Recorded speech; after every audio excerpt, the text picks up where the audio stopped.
guys, as I mentioned before, you must read all this before you even start looking at this video. So make sure you read it. It's very important. One of the key concepts is you must always pick a side, and once you pick a side, you should rewrite it. And after you rewrite it, then you can actually solve the problem. As far as I'm concerned, I love proofs, and you should love it too. Let's look at the first one. On the first one, I noticed that I have secant square on both sides, actually 2 times secant square, and I have 1 on the other side. One of the rule is always pick the most complicated side. So I will pick this side, therefore I will rewrite it first. I will say secant squared of x minus the sine squared of x times the secant squared of x. If you do not rewrite it, I will not know what you're doing. So after rewriting it, I notice that I have secant square on both sides, so I will factor that secant square, and I will have secant squared of x times 1 minus the sine squared of x.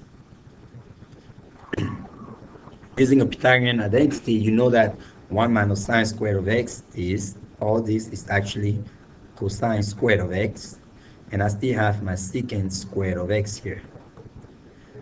Secant squared times cosine squared. In other words, secant times cosine is 1. So this is 1 square, and 1 square is 1. So I reached my destination.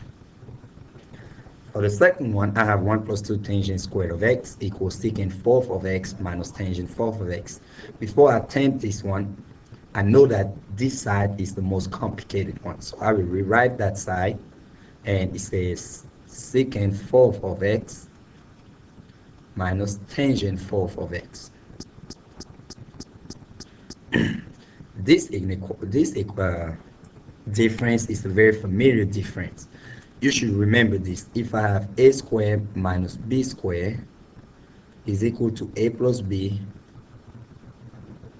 times a minus b. I will apply the same concept here. So I will say this is equal to a plus b, meaning secant squared of x plus tangent squared of x. That's my a plus b, and my a minus b is secant squared of x minus tangent squared of x. Well, we know what the secant is. Looking at my answer, I have everything in terms of tangent square. So I want to get rid of secant square. To get rid of the secant square, you know that secant square alone is 1 plus tangent square. So I will have 1 plus tangent square here, plus another tangent square. And this one I will have 1 plus tangent square minus the tangent square. Note that here, this value is equivalent to this. Same here, this value is equivalent to this. Alright, let's keep going. I will say that this equal to 1 plus tangent plus another tangent is 1 plus 2 times the tangent squared of x. Compared to this one, 1 plus tangent square minus tangent square, I can actually simplify them, and I'm left with just 1. And 1 times all this is just 1 plus 2 tangent squared of x. And I believe this is our destination.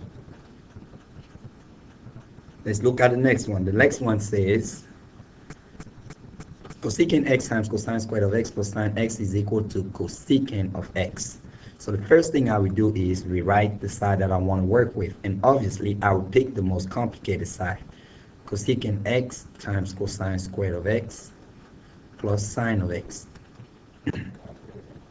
After rewriting it, if you look at your answer has cosecant of x, so it's kind of sine related.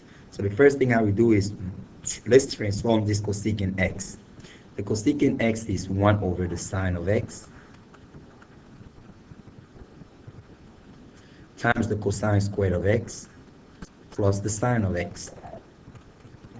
So I can put both of them under the same denominator over sine of x, and I will call it cosine squared of x here, plus this is over 1. So if I want a common denominator here, I will still have to write, first of all, sine of x over 1. But to have a common denominator, I'll multiply both both the top and the bottom one by sine of x. Now here I will have sine squared of x. So this is equal to the cosine squared of x. I'm combining them now, putting all under the same denominator. And sine x times sine x is sine squared of x. Cosine squared plus sine squared is 1, and I still have my sine of x on the bottom. And 1 over sine x is cosecant x. I reached my destination again. The next one is cosecant x minus cotangent of x is equal to sine x over 1 plus cosine x. Every time you have a fraction, most likely that's your complicated side. So let's go ahead and pick the complicated side.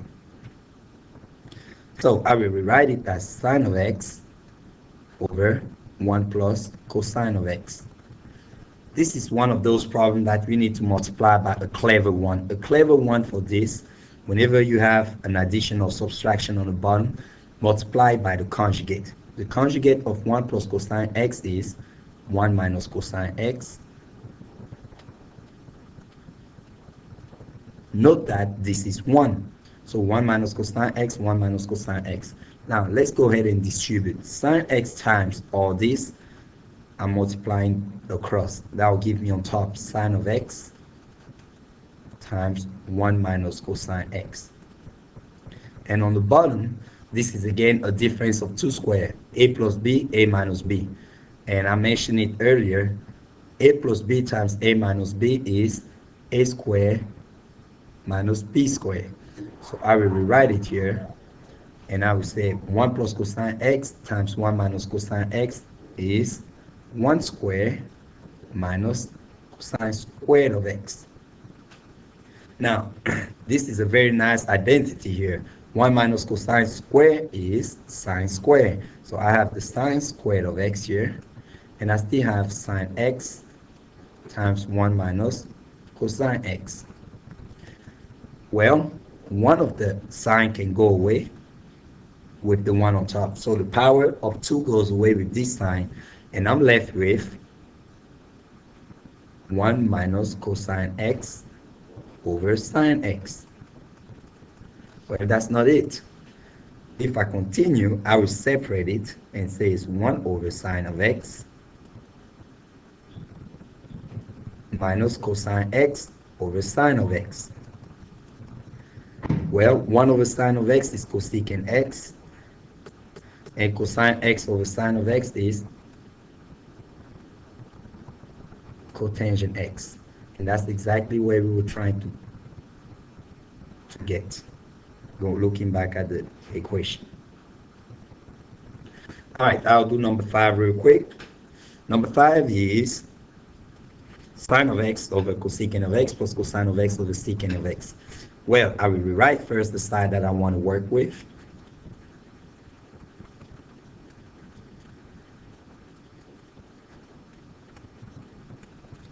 I will go ahead and change the color of this line, and you will see why in a second. I'm making those red. Well, this is equal to what? Cosine of x, I will keep it as sine of x for now. And I will also keep the cosine of x as cosine of x. However, I will go ahead and change the denominator into 1 over sine of x and 1 over cosine of x. From here, I will keep going, and that's equal to the sine of x over 1 times the sine of x over 1 plus cosine of x over 1 times the cosine of x over 1. I'm using the copy change flip, knowing that this is over 1 and this is over 1.